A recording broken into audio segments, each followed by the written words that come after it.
Bonjour à tous, bonjour à toutes, bienvenue sur Astroéthique. Je suis très contente de vous retrouver pour une nouvelle vidéo. On va passer un moment ensemble autour des énergies de la pleine lune. C'est la pleine lune des tempêtes, donc c'est une pleine lune qui amène un vent de renouveau, un renouveau énergétique. Chaque lunaison est porteuse d'un vent de changement, d'une vibration énergétique nouvelle. Mais cette pleine lune des tempêtes, dont dans l'axe Lion-Verseau, souffle ce vent du changement et du renouveau et nous apporte de bien belles énergies très intéressantes. Donc on va voir tout ça. Donc elle se forme dimanche à 8h32 heure de Paris. C'est une pleine lune qui donc fait rayonner la lune dans le signe du Lion, avec le soleil dans le signe du Verseau, sur l'axe Verseau-Lion à 18 degrés de ces deux signes. Et elle présente plusieurs aspects intéressants qu'on va développer ensemble. J'espère que vous êtes en forme, que vous traversez toutes ces énergies qui nous secouent la pulpe du fond de façon intense depuis début 2020, et bien que vous surfez sur ces énergies avec douceur, conscience, joie, peut-être une fatigue quand même, parce que voilà, ça brasse et ça remue effectivement, mais avec un sentiment de confiance, une impatience peut-être grandissante de quelle va être la suite du programme, voilà, de sentir que les choses bougent enfin, qu'il y a quelque chose de nouveau qui se met en place et que vous participez à ce grand changement. La lune est ronde et pleine dans le signe du Lion. Le signe du Lion nous parle de notre valeur. C'est la valeur de ce que je suis. Dans la roue d'évolution, la roue du zodiaque est une roue d'évolution, le stade Lion, la phase Lion est un stade d'affirmation de soi. C'est tadam, coucou, regardez qui je suis, voilà ma différence, ma spécificité, je l'affirme, je suis un jeune soleil rayonnant, j'ose briller, je suis l'enfant spontané qui est tout élan d'amour et qui manifeste voilà, sa superbe. Et donc c'est vraiment une étape importante dans la confiance en soi, l'affirmation de soi.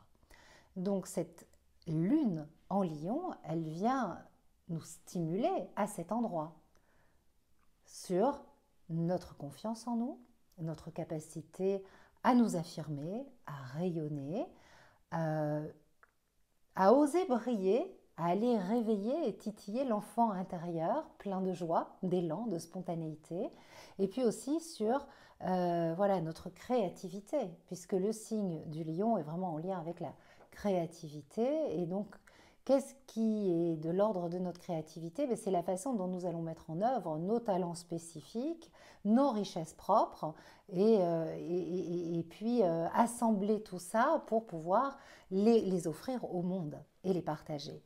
Donc la lune en lion, en fait, nous ouvre euh, un espace de conscience sur ce qui est de l'ordre de notre confiance en nous, de nos talents, de notre spécificité, de notre capacité à nous affirmer, à dire oui, tadam, voilà, c'est moi, c'est comme ça que je suis, c'est comme ça que je fonctionne.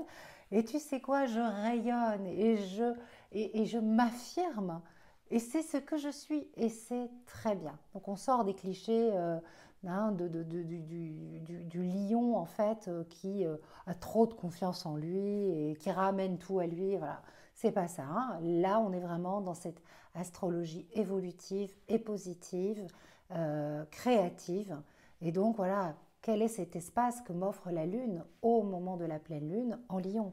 Dans Créer sa vie en 12 lunes, je regardais ce que je proposais comme pratique pour la pleine lune, eh bien en fait, c'est le moment de nourrir de belles et grandes ambitions, de demander éventuellement la réalisation d'un vœu spécial, euh, la guidance de l'univers pour ce qui nous tient à cœur puisse s'accomplir lumineusement. L'énergie du lion, voilà, je rappelle qu'elle apporte de la chaleur intérieure et de la grandeur. Donc demandez aussi est-ce que l'amour, le cœur soit au centre de notre vie pour accomplir nos chefs-d'œuvre et nos réalisations. Oser voir grand, garder confiance, s'affirmer, rayonner. Et il y a une affirmation qui, moi, j'aime bien, et je vous invite vraiment à la fin de vos rituels de pleine lune ou à la contacter, enfin quand vous le sentez, en fait, c'est j'accomplis maintenant de grandes choses avec facilité et succès. Voilà, c'est ça la confiance et le rayonnement du lion. J'accomplis maintenant de grandes choses avec facilité et succès. Ça vous va? Allez, on passe à la suite. Non, mais c'est important hein, de sortir de ce côté un peu laborieux où tout devrait être effort. Pendant la phase lion, les énergies sont d'une simplicité. C'est voilà, c'est comme ça se discute pas, c'est l'évidence même.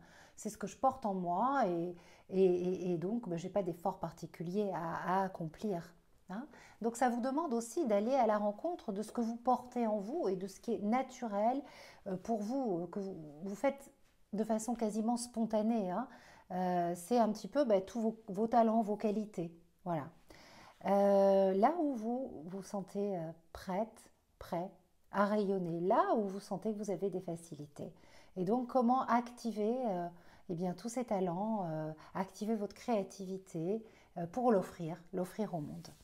Le signe du lion, donc, est vraiment l'énergie spécifique de la pleine lune, sachant donc que c'est pour le jour de la pleine lune, pour vos rituels de pleine lune, que cette énergie vous accompagne, mais que nous baignons dans les énergies de pleine lune 2 ou 3 jours avant la pleine lune, hein, pendant la phase voilà, qui précède la pleine lune, on sent vraiment l'énergie de la pleine lune se mettre en place et 2 ou 3 jours après, on reste dans cette phase de pleine lune avant d'enclencher la phase décroissante où voilà, le soleil et la lune vont former un angle différent, un quinconce qui va faire qu'on va passer à une nouvelle vibration.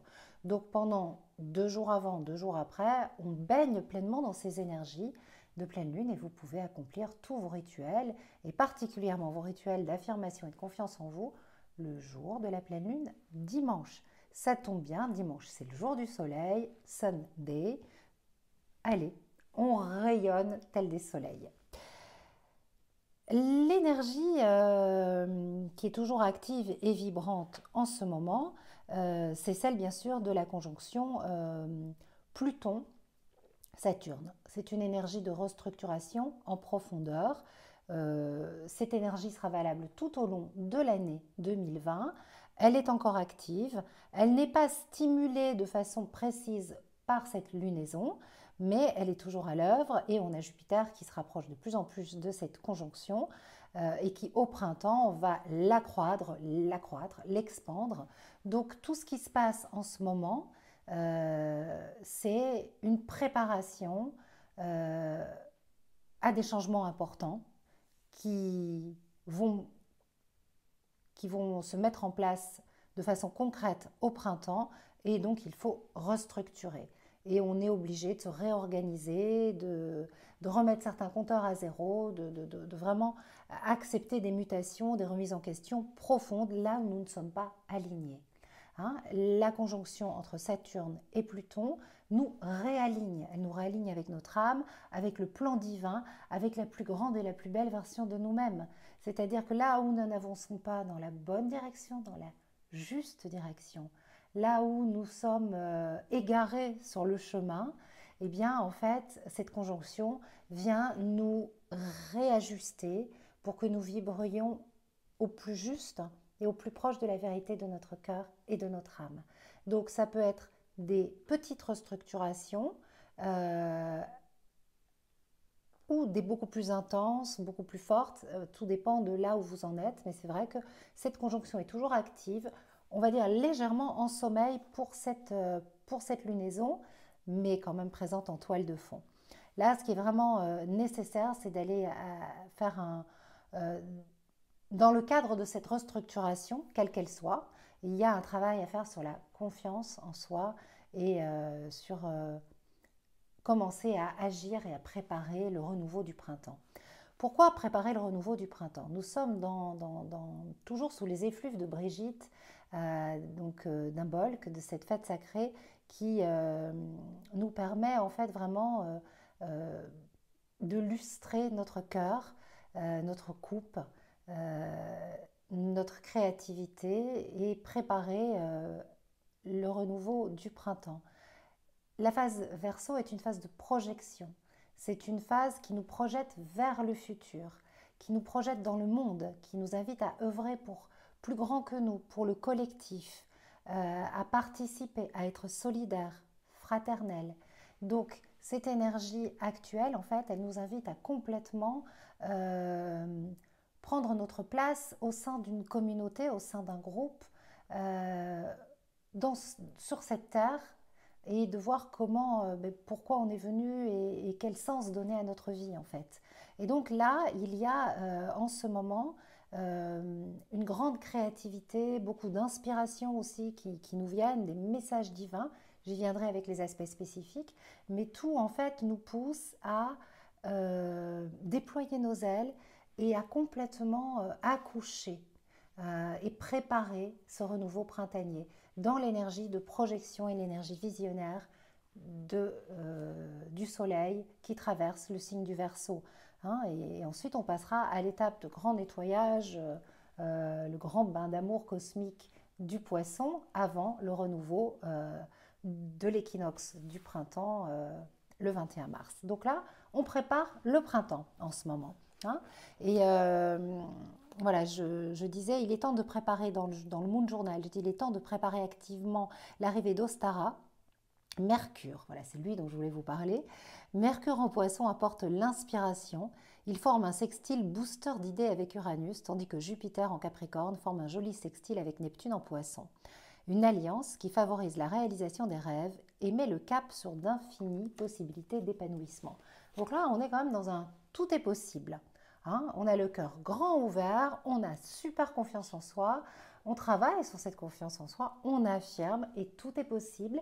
Et c'est vrai qu'il y a une énergie actuellement disponible dans l'univers à quel est ton rêve, quel est ton plus grand rêve et comment faire pour l'atteindre ou simplement des beaux messages divins qui apparaissent pour nous permettre d'accomplir ses rêves. C'est le sextile entre Jupiter et Neptune. Hein. Jupiter sextile Neptune, c'est quand même le petit supplément d'âme de cette année. Hein. C'est un très très bel aspect entre ces deux planètes qui viennent complètement nous permettre voilà, de nous relier à la part des anges et qui amène, voilà, c'est la poudre d'étoiles, c'est la poudre de perlimpinpin, c'est la baguette magique de l'année 2020.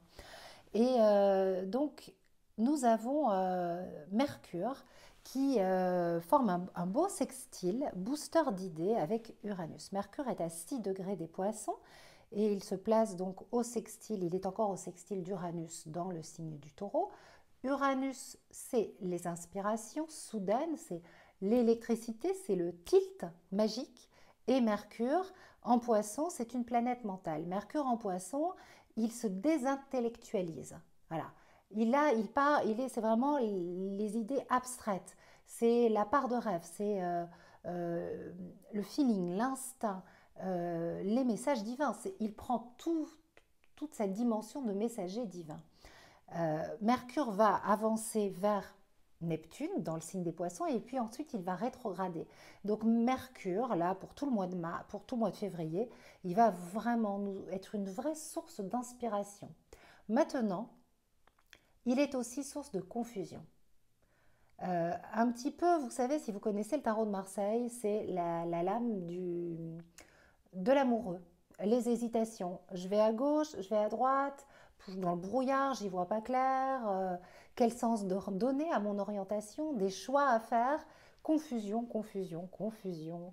Voilà, ou je peux me leurrer aussi, je peux voilà, je peux m'illusionner, hein. Donc, c'est une conjonction, hein, donc l'énergie de la conjonction est puissante et sous son versant le plus lumineux, ben, voilà, Mercure en Poisson, relié à Uranus, s'approchant de Neptune, repartant en arrière, même rétrograde, baignant complètement dans ces eaux neptuniennes, dans ce grand bain d'amour divin, et clairement le messager divin, source de poésie, d'inspiration, d'idées vraiment divines et géniales, et il amène vraiment voilà, de très très jolis projets, de belles perspectives, parce que voilà, c'est la canalisation.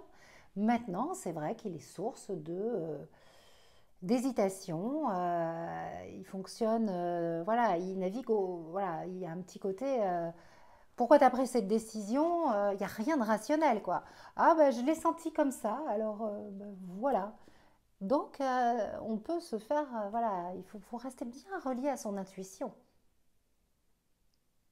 Ça demande de prendre du temps. En ce moment, il ne faut pas se précipiter. Je sais que l'énergie des Verseaux, c'est une impatience, c'est on veut tout et tout de suite, hein, c'est Uranus, c'est aller vite, vite, vite. Ralentis, prends ton temps, structure, fais un travail de fond, ne te précipite pas. Rien ne presse, il n'y a pas d'urgence. Tu prépares, tu organises, tu structures, tu te laisses inspirer. Et puis si tu n'as pas de réponse par rapport à toutes tes hésitations et tes atermoiements et ce côté, comme je disais, l'amoureux, eh bien, tu attends que les réponses viennent. Voilà, il faut trouver un juste équilibre entre naviguer à vue, un peu à l'aveugle, voilà, sans, ben, c'est comme si vous étiez en plein milieu de l'océan, et puis ben voilà, vous devez, les appareils électroniques, ça tombe en panne, ça fonctionne plus, hein, jolie métaphore pour Mercure qui va bientôt rétrograder, et il va falloir fonctionner en respirant, voilà, avec voilà, le nez au vent, autrement. Donc ça peut amener des erreurs d'aiguillage, mais c'est bien aussi de se reconnecter à ses sens innés. Voilà, et puis nous avons un superbe aspect, un aspect puissant quand même, de Vénus qui se place sur le premier degré, à 0 degré, donc sur le point vernal en fait, hein, du bélier, donc elle démarre un tout nouveau cycle. Elle est conjointe à Chiron, le guérisseur, et là, elle vient vraiment nous parler de la guérison de la blessure du féminin et donc du masculin. Elle démarre un tout nouveau cycle. Cette année, Vénus va rétrograder. Donc, les années où Vénus rétrograde sont toujours des années où, sur le plan collectif et individuel, puisque le collectif, c'est la somme des individus que nous sommes, le féminin et le masculin font des sauts quantiques. Et là, ça va être sur le chemin de la guérison, en fait. Donc, dans nos relations, puisque Vénus nous parle de notre façon d'être en amour et en relation avec les autres, là où nous avons des blessures émotionnelles, puisque Chiron est au rendez-vous et la lune noire et ben, tout juste à côté, eh bien il y a, voilà, il y a la possibilité, comme je le disais, voilà, hein, de faire un travail sur nos blessures inguérissables. Mais pourquoi une blessure est-elle inguérissable? Alors, c'est marrant parce que j'ai écrit ça dans le journal d'astrologie créative. Pourquoi une blessure est-elle inguérissable? Quel intérêt avons-nous à ne pas cicatriser nos blessures? Enfin, voilà, et j'ouvre un petit champ de réflexion par rapport à ça. Et au moment de me connecter sur mon téléphone, un truc qui saute comme ça, une vidéo d'Isabelle Padovani sur les blessures. J'adore Isabelle Padovani, je vais vous mettre le lien vers cette vidéo, je vous invite à aller la regarder. C'est passionnant, ça me fait vraiment, ça résonne avec l'astro-coaching qu'on propose avec Valérie et l'atelier qu'on a eu la joie d'animer toutes les deux dimanche dernier sur la blessure d'abandon. Guérir d'une blessure, c'est pas intellectuel. Cherchez pas à avoir des réponses comment. C'est quelque chose qui va se faire dans la cellule de façon organique et profonde. Et face à nos blessures, nous avons des gardiens, des résistances. Ces gardiens sont là pour nous protéger l'enfant intérieur. C'est ce qu'Isabelle Padovani développe dans sa vidéo, c'est ce que nous développons dans nos astro-coaching. Je vous invite, si vous n'avez pas pris cet astro-coaching, celui de la blessure d'abandon que nous vous proposons avec Valérie Tartera, voilà, à aller vraiment à la rencontre de l'archétype de Cérès, Déméter dans votre thème, à l'aborder sous l'angle astrologique et sous l'angle thérapeutique. Et qui est vraiment important aujourd'hui, quand on va aller à la rencontre des blessures à l'intérieur de nous, donc des blessures finalement qui sont le résultat de ruptures relationnelles que nous avons vécues, c'est le moment idéal pour ouvrir une véritable voie d'amour, de guérison et de pardon. Et donc faire en sorte que ça soit cicatrisé. Ça sera toujours sensible, mais cicatrisé. Donc il se peut, comme la pleine lune est quand même une énergie de mise en lumière, que le dossier d'une blessure ou de plusieurs blessures, des blessures de l'enfant, là où il y a des ruptures, des sentiments d'abandon, de rejet, injustice, peu importe, tout ce qui a blessé l'enfant relationnellement, de toute façon c'est les relations qui mettent en place les blessures. Waouh, ça va s'ouvrir, ça va être mes gros zooms, genre tu vois comment ça fait mal, tu vois à quel point t'es blessé, tu vois, mais c'est énorme, énorme, énorme. Bon, maintenant on fait quoi? On guérit ça une bonne fois pour toutes? Allez, on y va. Allez, on referme la plaie. Voilà. Donc déjà, aller à la rencontre, mais qu'est-ce qui fait que c'est intéressant pour moi de ne pas refermer cette blessure? Je ne vous donne pas la réponse, mais posez-vous la question. En quoi ça m'intéresse? Pourquoi mes gardiens sont toujours actifs? Comment je vais faire pour aller parler au gardien de ma blessure et lui dire bon allez c'est bon. Mais voilà, ouvrir une vraie voie, une véritable voie de guérison. C'est ce qui nous est offert. Et vous allez voir derrière, dans le champ relationnel, parce que c'est Vénus en bélier, qui vient nous offrir de merveilleuses opportunités de guérison du féminin et du masculin. C'est la blessure du masculin et du féminin. Cette blessure profonde et tous nos blessures d'enfant intérieur. Donc j'étais profondément émue de voir cet aspect, de le redécouvrir quand j'ai préparé la vidéo, parce que cette année, c'est l'année que nous consacrons en astro-coaching aux blessures de l'âme. Donc nous allons préparer le prochain astro-coaching qui est la blessure de rejet, et elle sera bientôt disponible sur Astroéthique. Voilà, donc on démarre un tout nouveau cycle en lien avec les guérisons, avec la guérison. La pleine lune en Lion active le 3e chakra, Manipura, qui signifie cité des joyaux. Elle nous permet de visualiser la couleur jaune, ou alors de vous relier à des belles pierres, vous voyez, de ces couleurs-là, ça c'est fossilisé, j'adore ça. Et vous pouvez chanter le son Am si vous êtes, voilà, vous faites ça au yoga, vous savez, le Om, vous pouvez faire Am. Et activer la force et l'assurance de votre être, plus forte que les doutes et la peur. Voilà. J'espère que je vous envoie les bonnes vibes. Bon, ça doit être mon ascendant Lion qui est en waouh. Alors, je voulais vous parler de plusieurs choses sur Astroéthique. Il y a plein de nouveautés. Les voyages divins. Les voyages divins seront disponibles à partir du 21 mars sur Astroéthique. Le premier voyage divin se fera avec Artémis. C'est une très jolie co-création. Hélène Huc de Tarot Énergie, ma belle Églantine du site Un Jardin Enchanté, et puis Lilith Kegamian avec qui qui a composé de très jolies musiques, et j'avais fait des méditations à l'époque sur sa voix, un chant arménien absolument sublime. Si vous me suivez depuis longtemps, vous vous souvenez peut-être, vous aviez adoré. Mais Lilith a composé 12 voyages divins, donc on a enregistré 8 pour l'instant. Je vais à Lyon lundi et mardi pour enregistrer les 4 derniers avec Hélène de Tarot Énergie.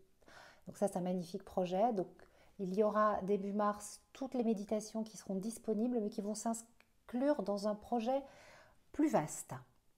la créativité est en action, les idées et tout. En fait, je lance un nouveau programme sur Astroéthique et je vous invite à aller à la découverte des gardiennes du ciel, de vos gardiennes.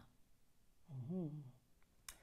En fait, je vous propose un nouvel astro-coaching. Il sera disponible début mars aussi. Vous pouvez déjà précommander. Il y a une offre de lancement qui est disponible sur Astroéthique. Qui sont vos gardiennes? Chaque année, à chaque nouvel anniversaire, on change de gardienne céleste. Voilà. On est avec des gardiennes précises et chaque nouvelle année, il y a une nouvelle gardienne, deux nouvelles gardiennes qui rentrent dans notre vie et qui sont là pour nous guider et nous accompagner sur le chemin de notre évolution. Et tous les 12 ans, on est réinitialisé, il y a un reset énergétique, on repart à zéro, accompagné par notre gardienne, nos gardiennes de naissance. Ces gardiennes, c'est des forces célestes, ce sont les planètes bien sûr, mais aussi les astéroïdes, les déesses et les divinités. Elles sont contenues dans l'énergie de plusieurs signes. Et en fait, si vous voulez, voilà, c'est une technique en fait astrologique ancienne, très très ancienne, que j'ai complètement adaptée à mon astrologie créative, à celle que j'aime vous proposer.